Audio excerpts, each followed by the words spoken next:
Hello and welcome, or welcome back to my channel. My name is Rachel, and I will be reviewing my March reads. And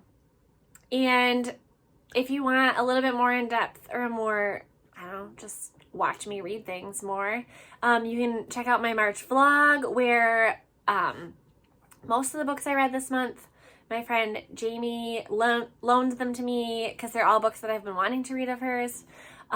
So let's see, 1, 2, 3, 4, 5, 6, 7, 8. So 9 of the books I read were Jamie's books. And I start that vlog by reading the first chapter, deciding which ones I want to read, and then kind of like watch me read them throughout the week. So yeah, that will be a lot of overlap with today. So I'm probably going to be a little bit more short and sweet with those books because there is a vlog where I talk about like what they are and how I like them. So the first book that I read in March was The Mystery Guest by Nita Prose. So this is the sequel to The Maid, and this is our maid who is definitely on the spectrum somewhere, but she's a delight. Like, she's almost like an Amelia Bedelia character, where she just like takes things at face value. And a lot of people get frustrated with her, but she just is passionate about being a maid. She just loves it so much. And so the first book is great. It's like a murder mystery, and she just imagine Amelia Bedelia in a murder mystery, okay? Like, that's kind of, and it's kind of like Only Murders in the Building vibes as well, like just like bumbling detectives. Like, so The Mystery Guest, so it's a sequel. Somebody else dies in the hotel, and she has to kind of untangle it, and she's just so funny. And this book also goes back into like her childhood and more of her past. So it was very entertaining. I liked it a lot. I think I gave it 4 stars. And it's a good audiobook too. So just a delight. And then I read Dirty Rowdy Thing. So I read Sweet Filthy Boy last month, and thing was my buzzword challenge word for this month. So I needed to quick read the first one so I could read the second one, and this was a delight. So I gave this one 4.5 stars. Yeah, I'm like trying to see in this light if there's a half or a, so 4.5 stars. It was good. I think I gave the first one 5 stars. So our main characters all got married in Vegas on a wild trip, and then something happened in the first book, and in the second book we follow 2 of our characters who got married in Vegas, but they got it annulled, and then they have hooked up since. So, their relationship. It was very good. It was spicy and good, and we love the characters. So, this book is already like 10 years old, but it slaps. It's good. It's really good. All right, and then I listened to Never Lie by Frida McFadden.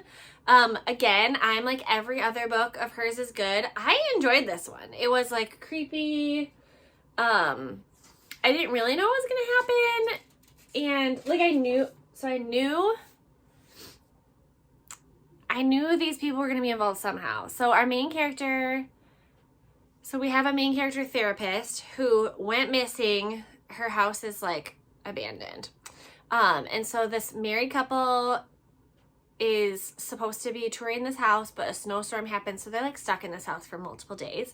The wife finds the therapy tapes and starts listening to them, and is like kind of starting to unlock like what happened to this woman. And her husband is like full on moving into this house. It's really creepy. There's somebody else in the house. So we're just trying to unlock all these things, and some of them end up being patients, some of them end up being murderers. So yeah, it was fun. I had a good time. I gave it 4 stars, I think. Maybe. Shoot, where did I go? Oh, yeah, 4 stars. And then I read The Thrashers by Julie Soto. So this, I was given an advanced reader copy, which is so fun. So this book actually doesn't come out until May. So Julie Soto wrote the book Not Another Love Song, which it's like a 12 out of 10 book. Like, I loved it so much. The romance, the smut. This is YA.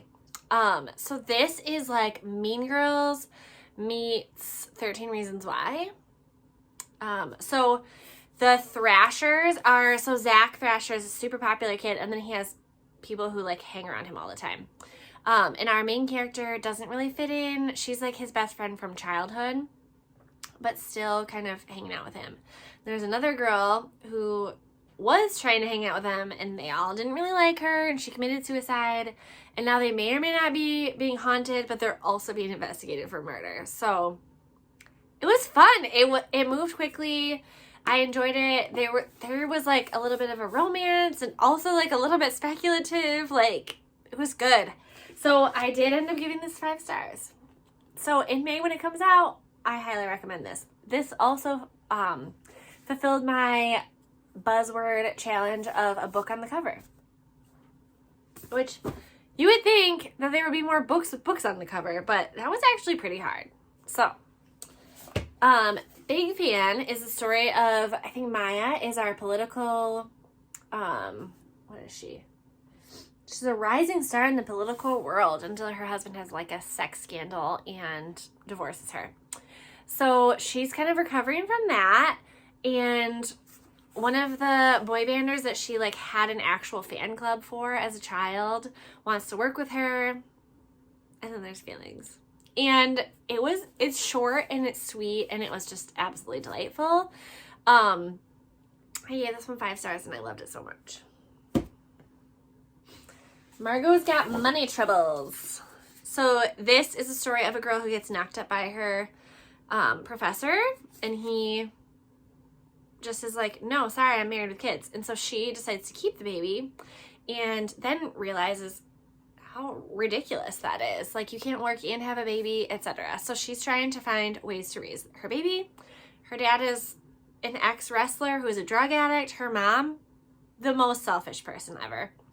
And so she decides to open an OnlyFans. And honestly, chaos ensues. It was wild and unpredictable and still very heartwarming. And yes, I would recommend that you read this. This is a ridiculous story. I gave this one 4 stars. And I took a star off because I just don't like people that don't have their shit together. I'm so sorry. I just that's what I want in fiction. I want people to have their shit together. Because I know that no one in real life does. Then I listened to The Great Sex Rescue by Sheila Ray Gregor. For some reason, the middle name was weird. So I had read She Deserves Better, which is addressing how we learned about purity culture. And so it's specifically for like moms and preteens, teenagers, and it's written in the format that like they give like statistics and talk about things, and then you do like a debrief at the end. So this book is very similar for married couples. So definitely like pigeonholed in the Christian couple, heterosexual, and so not super applicable to me as I am a single woman, but it was very interesting.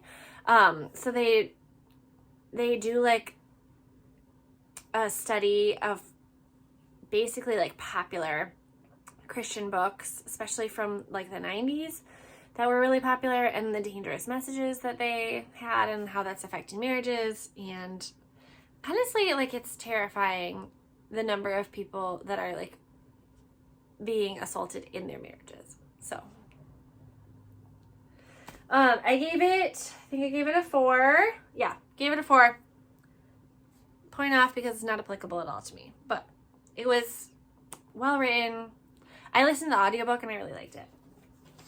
And then I have P.S. I Hate You. So our main character's brother, who is her best friend, dies, and at the funeral she finds out that her ex-lover / brother's best friend is the executor of the will, and him and her have like this challenge that they have to spread his ashes in all of these different places, and then they get letters from him. So this was really good. It was just delightfully written. The characters, they even started out annoying and became lovable. the actual plot line was great. So I thought this was going to be like a 2-week vacation and they fall in love. But it's like spread out over like a year. And so it feels like you get more time with these characters. And it just makes more sense that they're like addressing their grief. And yeah, you find out why they didn't end up together and why it all went wrong. So good. It's so good. And there's some spicy scenes too, so it's good. First Time Caller by B.K. Borison. So she's the Love Light Farms writer, which I enjoy them. They're just a slower pace. This book is also a little bit of a slower pace. Think Sleepless in Seattle, because that's what this is based off of. So still delightful. Our main character, Mom, walks in on her daughter, who is currently on the phone with a radio host telling her that telling the radio host, I think his name is Aiden Valentine, that her mom needs help dating. And the listeners, of course, just like love this like banter between them, and the fact that like this mom is she's just lovely. So she is hired by the radio station to like do this segment with Aiden, and you know what happens. I mean, obviously. So they try to like put her on dates. They try to like figure out who she should be with. Well, guess who she should be with? And it's spicy, and her kid is fun, and her ex is fun. It was just like a really nice like community romance and love story. It was nice. I liked it. And then the love of my afterlife. Our main character is very much not truly living her life. She chokes on a burger and dies. Her name is Delphi. So she gets to the afterlife, and her therapist there is like, oh, well, if you want to go back to Earth, there's like this loophole that you can like go back and try to find the love of your life. Like, so shenanigans. So then she goes back to life for 10 days, and she has to, like, this man has to kiss her. And she ends up, like, meeting all the people in her building and, like, start, like, making this, like, beautiful community that she does not mean to make. And maybe she falls in love with someone who's not the person that she's supposed to.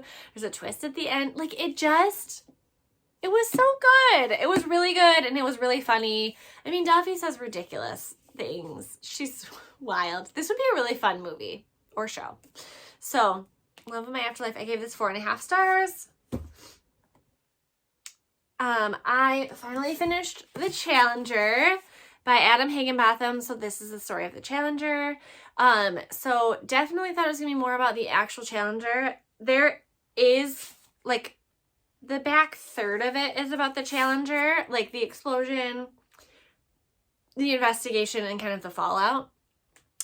Most of this book is about the things that led to the explosion of the Challenger. So it briefly touches on the Apollo missions, and then kind of like why NASA and the company that they were getting their rockets from, why they were like shortchanging things, and like just the different Swiss cheese holes that were just skirted through so that the Challenger could explode with 7 people aboard.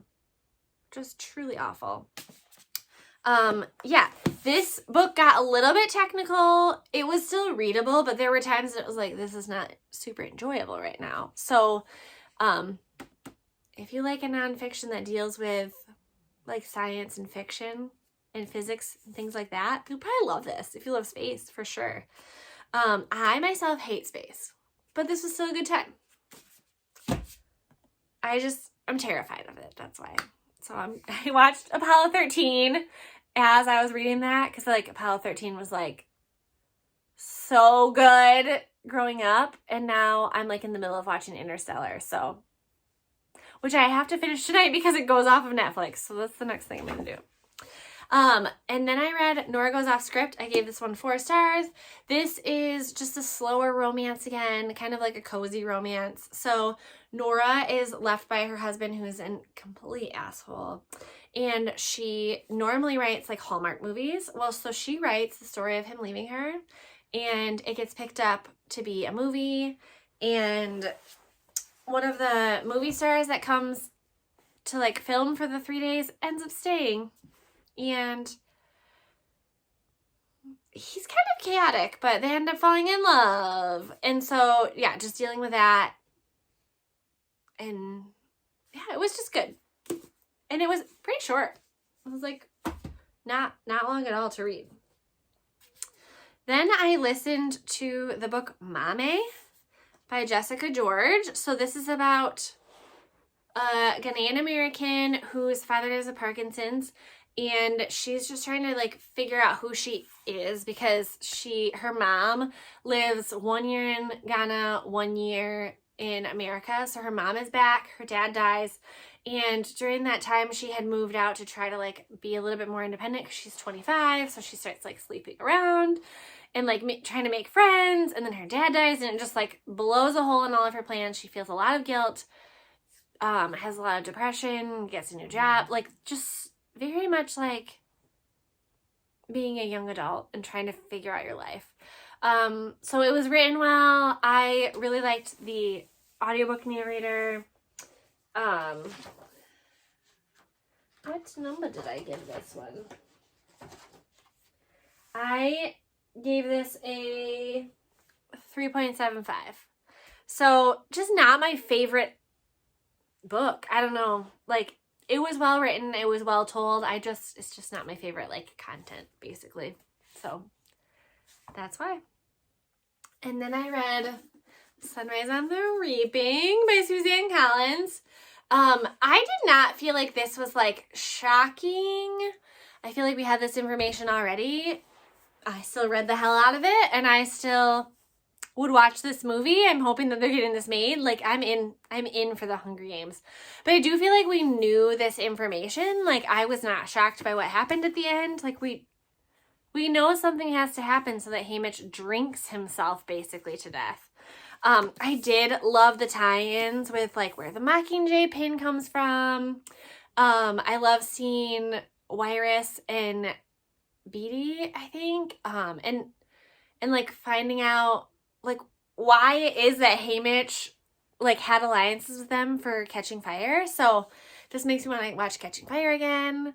I do feel like the front half of it was more exciting to me, and then like once they got in the arena, I mean, first of all, it's just horrifying. So that wasn't great, and like when you know who's gonna win, and so it's just sad. It's awful. So I gave that one 4 stars. So I did really enjoy it. It's just a little bit hard when you do a prequel and everybody already like knows what happens. So that's all. All right, then just a few left. I have The Gentleman's Gambit by Evie Dunmore. So this is the League of Extraordinary Women. So the prior 3 are women who are suffragettes, who they have spicy scenes with their husbands, which do I think that was actually happening in the 1800s? Probably not. I mean, maybe. Probably not. So we've got like a duke and a duchess, and then we've got a girl who I think is like a newspaper writer and a photographer. So this character is more of a scientist. Like her dad's like a collector. I don't know. I guess I don't really know what her job is. Does she have a job? I feel like she just works for the suffragettes. Anywho, this man coming over from the Ottoman Empire, way out east, is coming to like basically get artwork back from the British people who stole them, because that's what British people like to do, acquire things from other countries. And so she gets involved with him. They fall in love. They have a lot of sex. It was entertaining, but not super entertaining. So I give it a 3.5. No regrets. But I feel like the other ones were better. And then I read Truth Over Tribe. So this is written by a pastor, and it talks about how tribalism is basically killing America. So like the fact that we are so like us and them, and Like when you actually compare what Republicans and Democrats believe in, there's like 90% overlap, and we are just focusing on like the last like 10%. And because we focus so hard on it, we're like destroying communities and destroying relationships, and that's very much against what Jesus stands for. So this was good. It was well written. There are like discussion questions at the end of every chapter as well. It would probably be really good for like for a church to do. I wasn't in the greatest headspace for this, so I gave it a 4. I think it's good content. Just maybe not ready to feel some of those things yet. And then the last book that I finished yesterday night is You with a View by Jessica Joyce. So our main character is like basically floundering in her life, and her grandma, who is like her best friend, ends up dying, and so she's just dealing with all this grief. She finds a letter from her grandma's ex-boyfriend that's like, oh, we're gonna elope. Like, she had no idea that there was another person in her life, and they were like best friends, so this is a big secret. So she posts on TikTok and is like, does anybody know who this is? And then somebody says, this is my grandpa. It's her nemesis. Her nemesis from school. And so they end up like going on a road trip with this guy and her grandpa. And so there's like the unraveling of like what happened between these two people. And there's also like enemies to lovers. And it's kind of like my favorite enemies to lovers, where he's like, yeah, I liked you the whole time, which is just kind of a delight. So I gave this 4.5 stars. I really enjoyed it. And as a rapid fire March. So yeah, that's what I read. I had a great time. I had some nice 5 stars. I had a lot of 4 stars. I'm sorry, I'm so tired. Yeah, so I do not know what April is going to bring, because I'm starting the month on vacay. So we'll just like see what happens. Maybe I'll read a lot. Maybe I'll read almost nothing. But that is the books for March. So I will see you in April.